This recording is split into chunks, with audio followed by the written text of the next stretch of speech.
আমি একজন প্রবাসী, আমি একজন ওমান প্রবাসী। 2017 সালে ডিসেম্বরে বাংলাদেশ থেকে গেছি। 2022 সালে বাংলাদেশে আইসা দিয়ে আমার স্ত্রী পেটে বাচ্চা ছিল। আমার স্ত্রী আমি যখন হাবিব মেডিকেলে নিয়েছি ভোলা সদর বিলকিস ম্যাডামের কাছে, তখনই ধরা পড়ছে যে ওই বাচ্চাটা ফালাইছে। এই বাচ্চাটা কার ছিল? আমার মেয়েকে রাখতে হয় একাধিক পুরুষের লগে বিভিন্ন জায়গায় থাকতেন। আমি এর বিচার চাই। এ আমার সংসার নষ্ট করেছে এবং এই হালিমা খাতুন একাধিক পুরুষের লগে ভোলা সদর বিভিন্ন বিচারকের কাছে যায় ওই রাত কাটায়। এই রাত কাটানোর কারণে আমি সঠিক ন্যায় বিচার পাই না। আমি 3 কোটি টাকার একটা মামলা আমি নিজে করেছি, যেটা আমার নামে স্ট্যাম্প করেছে। ওই বলছে আমার টাকা পয়সা দিয়ে দিব 2024 সালের ফেব্রুয়ারি মাসে। কিন্তু ওই আমার নামে মিথ্যা মামলা টামলা দিয়ে তালাক দিয়ে চলে গেছে 2024 সালের এপ্রিল মাসে 18 তারিখ তালাক দিয়ে চলে গেছে। আমি প্রবাস থেকে আসছি এখন দীর্ঘ প্রায় 2 বছরের কাছাকাছি চলে আসছে। আমি বাংলাদেশে আইসা এই মামলার পিছনে ধরে মামলাগুলা নিয়ে এবং কোথায় কোথায় ছিল, কী করেছে, অপকর্ম করেছে, সম্পূর্ণ ডকুমেন্টসগুলো আমার অনেক সময় লাগছে এবং সংগ্রহ করতে। এইগুলি নিয়ে আমি এখন বিভিন্ন সাংবাদিক সম্মেলন করেছি। বলাতে বিভিন্ন পেপার পত্রিকা আছে, ঢাকাতেও নবজাগরণ পেপারে আছে, সময় সংবাদে আছে। এখন আমার স্ত্রী, আমি সেদিনকা দেখতে পাইছি মোবাইল কল রেকর্ডে, সে মাদারীপুর কালকিনি আছে। এই হ্যাঁ, এর নাম আব্দুর রহমান বিশ্বাস। এই যে সেই মেয়েটা হালিমা খাতুন, আমার স্ত্রী ছিল। এই আব্দুর রহমান বিশ্বাসের সাথে 2022 সালে যারা সন্তান পালাইছে, এ সাউথ এশিয়া পার্টনারশিপে চাকরি করার নামে মহিলা করে দিয়ে দেহ ব্যবসা করায়। আমি এর বিচার চাই।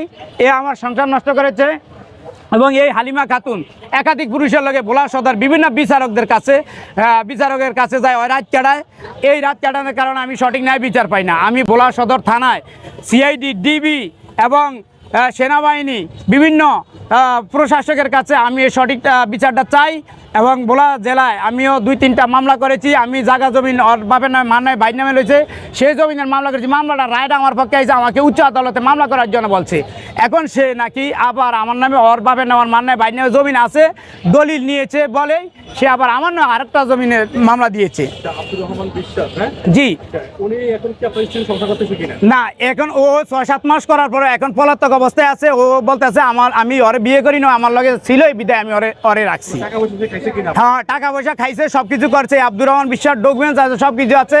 এই 2022 সালে 23 সালে বাচ্চা যার সন্তানে ফালাইছে, এই যখন আমি বলছিলাম আব্দুর রহমান বিশ্বাস এবং রিয়াজ এবং তার এই হালিমার ছোট ভগ্নিপতি চাঁদপুর হাজীগঞ্জে উদ্দীপনে চাকরি করে, এই 3 জনের নিয়ে ডিএনএ টেস্ট করা হোক হালিমাকে। যখন আমি এই কথা আমি ভোলা সদর জেলা দায়রা জজ এবং অতিরিক্ত চিফ জুডিশিয়াল ম্যাজিস্ট্রেট স্যারকে বলছি যে স্যার ওরে ডিএনএ টেস্ট করা হোক। সে তো আমার স্ত্রী। আমি 2017 ডিসেম্বরে বাংলাদেশ থেকে গেছি, 2022 সালের আমি অক্টোবরে বাংলাদেশে আইছি। আমি দীর্ঘ 5 বছর দেশে ছিলাম না। এই বাচ্চাটা কোথার থেকে আসলো? তাহলে আমি ওকে ডিএনএ টেস্ট করার কথা বলছি। আর ওই আমার নামে আমার তালাক দিয়ে চলে গেছে।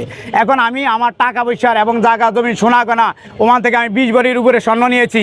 আমার সম্পূর্ণ ডকুমেন্টস আছে, কাগজ আছে, আইফোন, ল্যাপটপ, যত প্রবাসের আমার সামগ্রী নিয়েছি, আমার সম্পূর্ণ কাগজ আছে। আমি এর ন্যায় বিচার চাই। এই প্রতারক চক্র, ওরা একটা প্রতারক চক্র।